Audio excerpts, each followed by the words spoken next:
আজকে তোমাদের সাথে একটা আই মেকআপ টিউটোরিয়াল শেয়ার করব। চলো শুরু করা যাক। তো ফার্স্টেই আমি কিন্তু একটা ডার্ক ব্রাউন কালার নিয়েছি, যেটা আমি আউটার কর্নারে অ্যাপ্লাই করছি। দেন সেটাকে কিন্তু আস্তে আস্তে ব্লেন্ড করে করে কিন্তু ক্রিজ লাইন বরাবর ব্লেন্ড করছি কালারটাকে। দেখতেই পাচ্ছ তোমরা, সেম এভাবে কিন্তু আমি একটু একটু কালার নিয়ে নিয়ে ক্রিজ লাইনটাকে ডার্ক করে নিয়েছি। দেন আমি একটা লাইট ব্রাউন কালার নিয়ে কিন্তু ওপরের যে হার্শ লাইনটা ছিল সেটাকে ভালো মতো ব্লেন্ড করে দিয়েছি। তো ভালোভাবে ব্লেন্ড করতে হবে যাতে কোনো রকম প্যাচেস বোঝা না যায়, তাহলে কিন্তু দেখতে বেশি ভালো লাগবে। তো দেখতে পাচ্ছ এখানে তোমরা আমি সুন্দর করে কিন্তু ব্লেন্ড করে নিয়েছি। দেন আমার মনে হচ্ছিলো ক্রিজ লাইনটা একটু ডার্ক করব, তো সেই জন্য কিন্তু আরেকবার আমি সেই ডার্ক কালারটাকে নিয়ে ক্রিজ লাইন বরাবর অ্যাপ্লাই করেছি। তারপর সেমভাবে আবার পরে কিন্তু আর কালার নিইনি, শুধু আমি ব্রাশ দিয়ে লাইনটাকে ব্লেন্ড করে দিয়েছি। তারপর আমি লিডে অ্যাপ্লাই করব কনসিলার। কালার অ্যাপ্লিকেশনের জন্য কনসিলারটা দিয়ে নিচ্ছি আমি এখানে।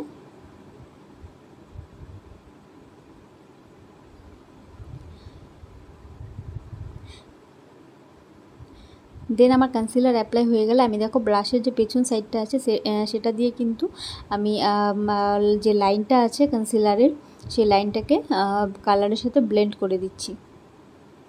দেন আমি আউটার কর্নারে একটা ডার্ক চকলেট কালার নিয়েছি, যেটা নিয়ে কিন্তু আমি আউটার কর্নারে যেখান থেকে কনসিলারটা শুরু হয়েছে সেখানে কিন্তু আমি ব্লেন্ড করছি। একটু বেশি ডার্ক করব, সেই জন্য কিন্তু কালারটাকে বারবার নিয়ে নিয়ে অ্যাপ্লাই করতে হবে। একবারে বেশি কালার কিন্তু অ্যাপ্লাই করা যাবে না, ধীরে ধীরে করে কিন্তু এই জিনিসটাকে করতে হবে। তারপর দেখো এখানে অ্যাপ্লাই করে নিচ্ছি আমি ডার্ক কালার একটা, ভালোভাবে ব্লেন্ডও করে নিচ্ছি।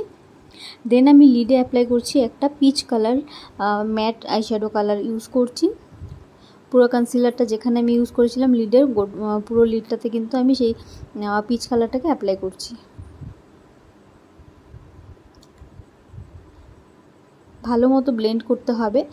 দেন আমি ইনার কর্নারে চলে আসলাম। ইনার কর্নারে আমি একটা লাইট পিঙ্ক কালারের শিমার কালার ইউজ করছি এখানে। বাকি এতক্ষণ ধরে কিন্তু আমি সব ম্যাট কালার ইউজ করেছি, এখন শুধু আমি ইনার কর্নারে কিন্তু এটা শিমার কালার ইউজ করেছি।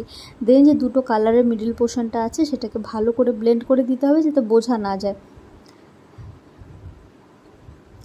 তারপর আমি সিম্পল করে একটু লাইনার পরে নিচ্ছি।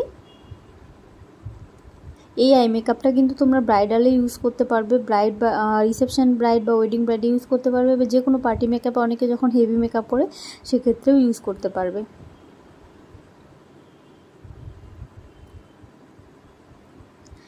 তারপর আমি লাইনার পরে নিই, তারপর কিন্তু আমি এখানে মাস্কারা পরে নিচ্ছি। তারপর ল্যাশ অ্যাপ্লিকেশন করেছি, সেটা আমি ক্যাপচার করতে পারিনি।